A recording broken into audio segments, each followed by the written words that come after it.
പാലാരിവട്ടം മുതൽ കാക്കനാട് വരെയുള്ള മെട്രോയുടെ ഫേസ് 2 വർക്കുകൾ ഇഴഞ്ഞു നീങ്ങുന്നു എന്നൊരു ആക്ഷേപം ഉയർന്നിട്ടുണ്ട്. ഗതാഗത കുരുക്കിൽ യാത്രക്കാരും കടയിൽ ആള് കയറാതെ കച്ചവടക്കാരും ദുരിതത്തിലാണ്. കൃത്യമായ ട്രാഫിക് നിർദ്ദേശങ്ങളും വ്യക്തമായ ആസൂത്രണമില്ലാത്തതുമാണ് ഈ നിലവിലെ പ്രശ്നങ്ങൾക്ക് കാരണം എന്നാണ് പറയുന്നത്.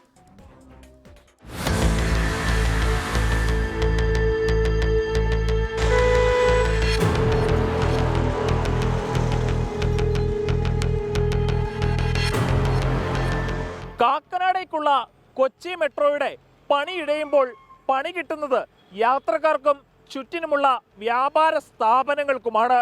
ഈ മുട്ടിനുണ്ടാകുന്ന ട്രാഫിക് ബ്ലോക്കുകളെയും അതിജീവിച്ച് ഇതിലൂടെ യാത്ര ചെയ്യണമെങ്കിൽ സർക്കസ് പഠിക്കേണ്ട ഗതികേടാണ്. മെട്രോയുടെ ആദ്യഘട്ട നിർമ്മാണം നേരിൽ കണ്ടിട്ടുള്ള ജനങ്ങളാണ്. എന്നാൽ അന്നില്ലാത്ത ഗതാഗത പ്രശ്നങ്ങളാണ് ഇപ്പോൾ പാലാരിവട്ടം തൊട്ട് കാക്കനാട് വരെയുള്ള റോഡ് മൊത്തത്തിൽ ബ്ലോക്കാണ്. പോലീസുകാരുടെ അടുത്ത് ഞാൻ പല പ്രാവശ്യം വിളിച്ചു പറഞ്ഞ് ഞാൻ മോശക്കാരനായി. അവർ പറയണ ഇയാൾക്ക് മാത്രമേ പരാതിയുള്ളൂ. പലവട്ടം ട്രാഫിക് അധികാരികളെയും ജില്ലാ ഭരണകൂടത്തെയും രേഖാമൂലവും അല്ലാതെയും പരാതികൾ അറിയിച്ചു. നടപടി ഉണ്ടായില്ല. വാഹനയാത്രക്കാർക്ക് മാത്രമല്ല, കാൽനട യാത്രക്കാർക്കും യാത്ര ദുസ്സഹം. ഒട്ടും നടന്നു പോകാൻ പറ്റുന്നില്ല. 2 വീലറുകാർ കയറി വരും. ഇപ്പം ഞാൻ അവിടെ മറിഞ്ഞു വീഴേണ്ടതായിരുന്നു. മെട്രോയുടെ പണിക്ക് വേണ്ടി റോഡിന് നടുവിലായി ബാരിക്കേഡുകൾ സ്ഥാപിച്ചത് അകലത്തിലാണെന്നും അങ്ങനെ വന്നപ്പോൾ അരികിലുള്ള വഴികളുടെ വീതിക്കുറവ് പരിഹരിക്കുവാൻ മറ്റ് മാർഗങ്ങൾ തേടാതിരുന്നതും അധികാരികളുടെ പിടിപ്പുകേടെന്നാണ് നാട്ടുകാരുടെ ആരോപണം. സ്ഥലം വിട്ടുകൊടുത്തും മറ്റും മെട്രോ വരുന്നതിനോട് സഹകരിച്ച കച്ചവടക്കാർക്കാണ് കൂടുതൽ പ്രതിസന്ധി. നഷ്ടം സഹിക്കാതെ പലരും കടകൾ ഒഴിഞ്ഞു. ഞങ്ങൾക്ക് 90% കസ്റ്റമറും നഷ്ടപ്പെട്ടു.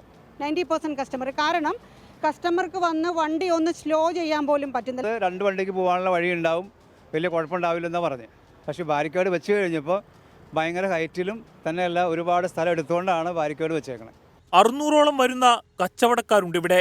ഒന്നുകിൽ വരുന്ന 3 വർഷക്കാലം ഇവിടെ നിന്ന് മാറി നിൽക്കണം, അല്ലെങ്കിൽ മറ്റുപജീവന മാർഗങ്ങൾ നോക്കേണ്ട ഗതികേടിലാണിവർ. ഫണ്ടിന്റെ അപര്യാപ്തത കൊണ്ട് ഇൻഫോ പാർക്ക് വരെയുള്ള മെട്രോയുടെ നിർമ്മാണ ജോലികൾ മന്ദഗതിയിലായി.